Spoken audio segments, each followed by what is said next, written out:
Yeah, apologies guys, that just as I start to record I'm stuck behind a truck, but those that know my videos and will know the history of being stuck behind trucks when recording, they just seem to pop up. But it's the first Ukrainian real town I've come through after crossing the border, Boyani. So just thought I'd get the camera out and record a little bit going through here.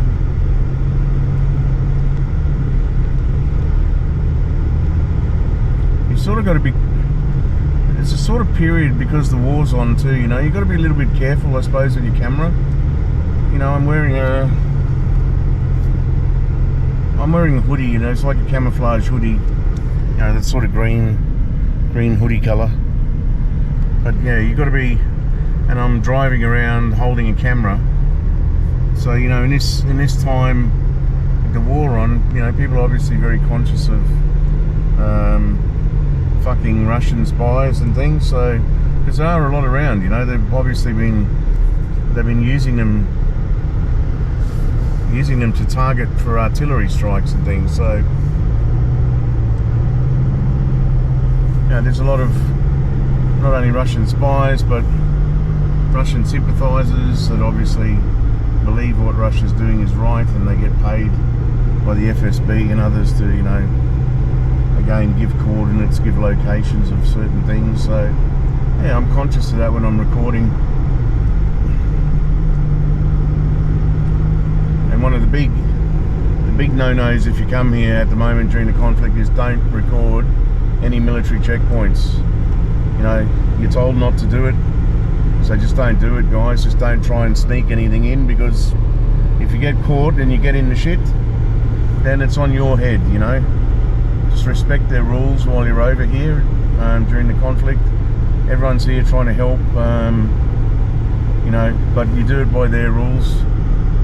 You know, they've got to seem to have had a fairly good game plan to date in the way they've dealt with the Russians and the way they handle their intelligence, get their information out and clamp down on things when they need to, when they're about to like shift their focus or their tactics or create a new offensive. You know, they go media blackout and make sure people don't communicate on social media and things like that. So yeah, just play by the rules. Alright, so just stay on this road and keep going. But yeah, it's a strange surreal feeling when you come across checkpoints, military checkpoints, you know, in the country that was a year ago was just a beautiful free country with one of the greatest cities in the world, I think, that I love is Kyiv. You know, it's just such a nice city, people out doing things, find what you want there.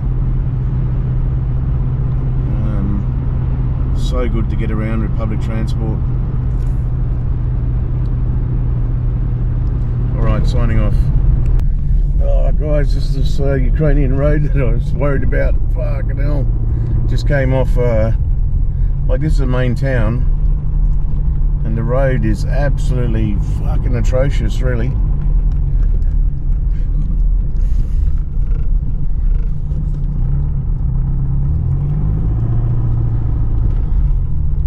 It's just these big fucking patched potholes. Like they don't relay the road. It's just years and years of patching and patching and patching. But wow, look at this outdoor market at the moment. You know, I don't know if that's typical all the time, but you know, they're selling chickens. They've got chickens on the ground and ducks and things. So I don't know if that's just because the power's off and people are trying to make an extra bit of money at the moment. But so people trying to go about their business, guys. You know, he's putting his ads up and just working as though everything's normal. But you know, we forget we're in the middle of a war zone, you know. Yeah, but everyone's been awesome, you know. Like I said, I've got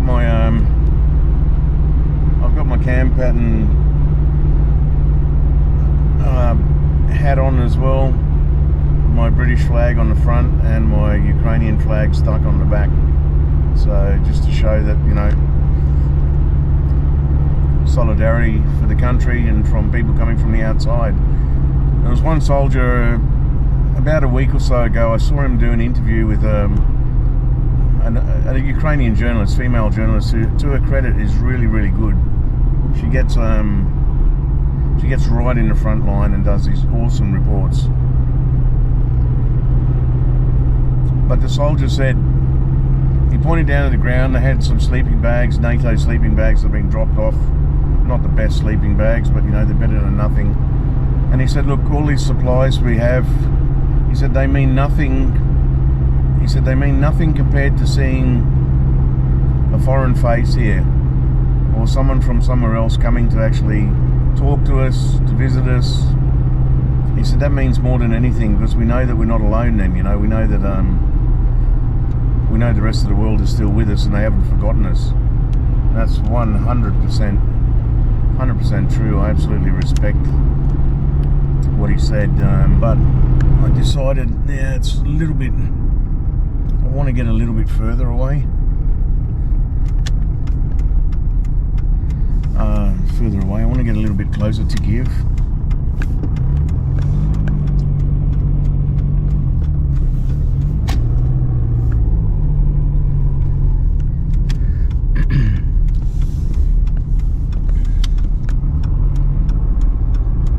Wow, that was arsey.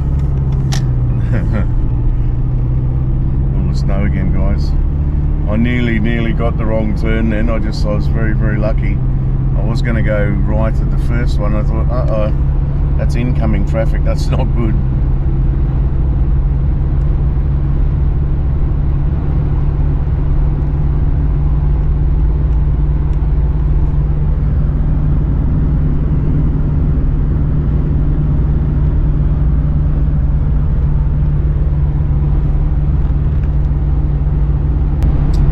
All right, so to rate Ukraine, driving in Ukraine again compared to when I do all my trips, and give a little rating about how you feel on the roads, etc. Do I feel comfortable driving here?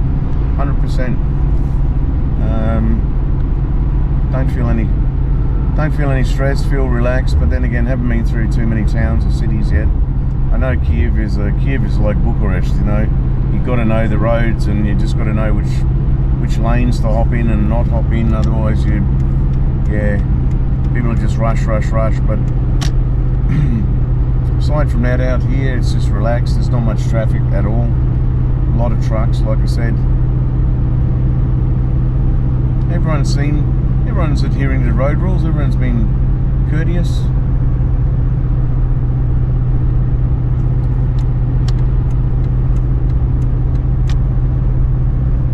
So I've got no complaints so far about driving in Ukraine.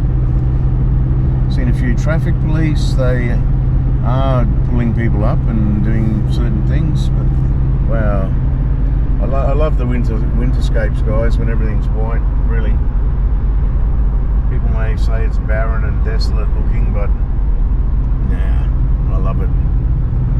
Look at that.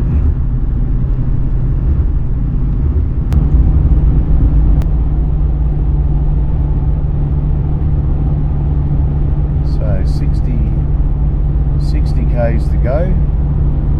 Wow, this is it's obviously one of these areas that just naturally gets a lot of snow.